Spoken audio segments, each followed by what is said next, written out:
If you could remove one event from your life, what would it be? This kid kneed me in the nuts as hard as he could in high school, and as an adult I've had constant pain for over a decade from various inguinal hernias. F you Derek. Effin' Derek. It's always Derek. Only dentist that accepted my family's insurance at the time was rated 2 3/5 stars. My dentist F'd up the anesthetic 4 times, all 4 of which she scraped the F out of my gums with the needle, slipped on one of them, and jabbed my cheek with the needle. The kicker? She didn't even numb the right spot. She starts drilling. Her tool that sprays water is broken, so about 1/3 of the water goes into my mouth, the rest just effing sprays me. She slipped at one point and skated the drill across another tooth and caught my cheek. She let out an audible shit and went back to working. The dental assistant proceeded to ask the dentist a question about her personal life. They then had a 15-20 minute convo while she just held the spinning drill hovering over my tongue. I go to a new dentist. Turns out she didn't fill the tooth properly and left a huge gap between the filling and the wall of my tooth, which is why it kept hurting. Edit. I left this out because my comment was really long. After she was done she said, "I hope you enjoyed our service. Please give us a good review. Also we'll be following up with your insurance to schedule your wisdom teeth removal. They're coming in straight, but I think we should take them out anyways." Lawsuit. The problem with this advice is really that no attorney will take the case. All the tissue damage has almost certainly healed, and the bad filling has been replaced. Op is out maybe a couple $100, and that's probably all that could be recovered. No attorney will take a case where the payout is so little. This, we call it, broadly, the phenomenon of access to justice. Typically, that more specifically refers to cases wherein a plaintiff has a valid claim, but the inability to financially pursue it. However, at least as my law school taught me, we lump in situations where a plaintiff might have a perfectly valid claim, but the cost of pursuing it is financially unviable for either the plaintiff to pursue or for an attorney to take on. It really sucks. Sometimes, I do rather enjoy telling some clients that their absurdly petty claim isn't worth it, having to explain to people that yes, well so and so definitely fucked up. The cost to do anything about it, absent finding someone to take it pro bono, is likely nil. Source, am attorney. My father practices, and even after 20+ years of marriage I'll hear him telling my mother, usually talking about some effed up thing on the news. Yeah, they have standing, but what are the damages here really? It's burned into my brain lol. Being robbed by someone I considered a friend ruined my trust in people. My roommate robbed me and our friend group. I feel ya man.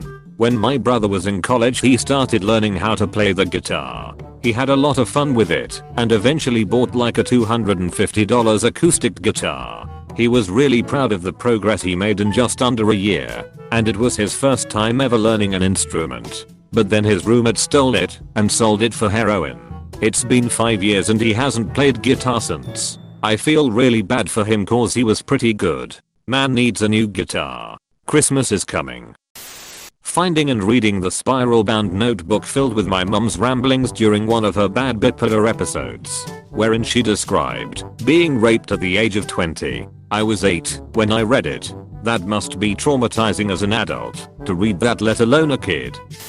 I witnessed a nasty murder. I was in my Jeep with the top down and watched 2 guys argue on the sidewalk. I didn't want to get involved, so I just sat there. One guy pulled out a homemade knife, shank, and plunged it into the other guy's eye. The sound was horrific. I wish I had beat my horn or something and tried to get them to move along. The guy was later caught and convicted of murder, but I'll never forget the crunching sound when that knife went into his skull.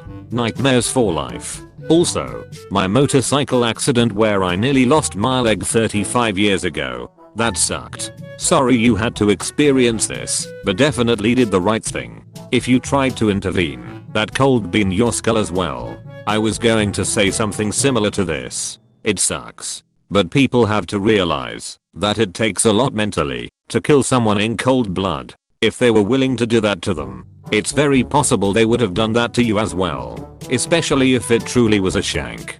They've been to prison before. Agreeing to a deal with my parents. It led to me going to their choice of my college instead of mine.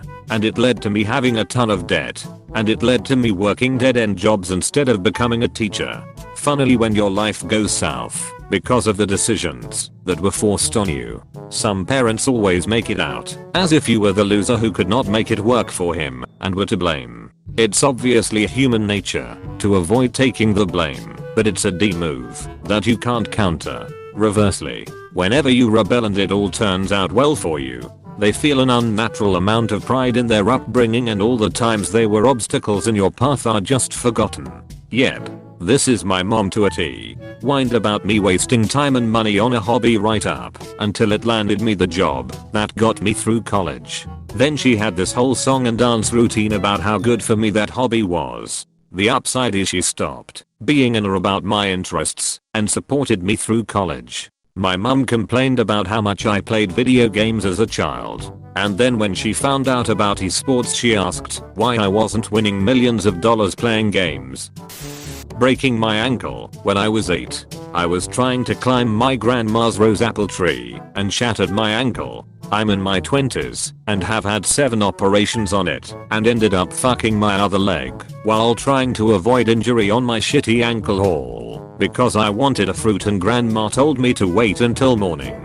My life would have been much easier and less painful if I listened to my gran, and now I just wish she was still here telling me that I need to clean my ears and listen more, because whenever I didn't listen to her I ended in stupid situations. Broke my talus bone, the biggest bone in your foot, playing pickup basketball since I wore the wrong shoes that week. Just demolished it and ruined my 22nd summer. But that's when I would lay in the yard and just loved reading On the Road and other classics. Made me want to become a writer. Just FYI, the calcaneus, heel bone, is the largest bone in the foot. The talus sits above the calcaneus and below the tibia and fibula. Either way, I'm sorry you demolished the bone, but I'm glad you found something positive from it. At least you didn't have to attempt crutches and ice and snow. Yard reading is much preferred. Being bitten by a gaboon vipera on the right ankle. Most extreme pain I've ever been in. I puked and screamed on the way to the hospital. How in the blue hell did you get that bite? Glad you made it through. It is the largest member of the genus Bitis, and it has the longest fangs of any snake, up to 2 inches in length, and the second highest venom yield of any snake after the king cobra. 2 inches. Holy F. You know it's serious about biting when the scientific name is Bitis. Bitis is what Bitis does. Last year, when I went in for surgery to fix a broken leg and something went wrong. I woke up 18 days later with 8B. When I woke up I couldn't see, move, or speak. I can sort of walk now. I can't really see faces or read well, and I slur my words when I speak, but I'm largely functional for caring for myself. So I would assume your vision is really fucked. How does computer and phone use go? Do you just power zoom in on things, or can you see that stuff better cause it's closer? As far as I know you can change your settings to make your phone read out loud everything on your screen. Saw a video of a blind woman using it. I guess he/she is using the same tool. Lots of blind people use Reddit to find out how. Read the sticky post on r/blind. Hi from a totally blind user. If you're hearing this comment, you've brightened my day, you sexy blind bastard. Happy travels. Hard to choose. Some of the worst brought some of the best. I would say my marriage, but it brought me my best friends that helped me after it ended. Also, she got me to volunteer with her to help rehabilitate baby songbirds at the university. Something I never would have thought of doing on my own. I wouldn't give that up, even though my life sucks post-divorce. I was going to say something along these lines about how changing something bad may have an effect you hadn't considered. Then I see the real answers. Sorry to everyone. Anyway, I'd cancel my death. Crossing a road in Melbourne in 1999. Got hit by car and given permanent brain damage. And from that moment my life changed course forever. If it hadn't happened, I would have had a much different, much less painful life. I was working part-time as a gardener, studying it, preparing to apply for uni to do a course on journalism, which I had a good chance of getting into, was also doing volunteer work with street people, and paneling and presenting a couple of radio shows on a minor AM radio station. and had just done over a year of physical rehabilitation for a bad back. Lots of gym and fitness work. Physio, and I was about the fittest I've ever been. Then I crossed the road and everything changed forever. I'm the opposite. I was the driver when an allegedly drunk/drugged up teenager crossed the road at night wearing black clothes in the rain. I didn't even hit the brakes, that's how fast it happened. I stopped and had to run out into the middle of a busy intersection to make sure he wasn't hit by any other cars. He lived. But it sounds like he is going through what you're going through. The images and sounds I have of that night have almost ruined my life. I went through hell with my brain and mind replaying those constantly. I'm finally on the way back to who I once was, but I doubt I'll ever feel whole again.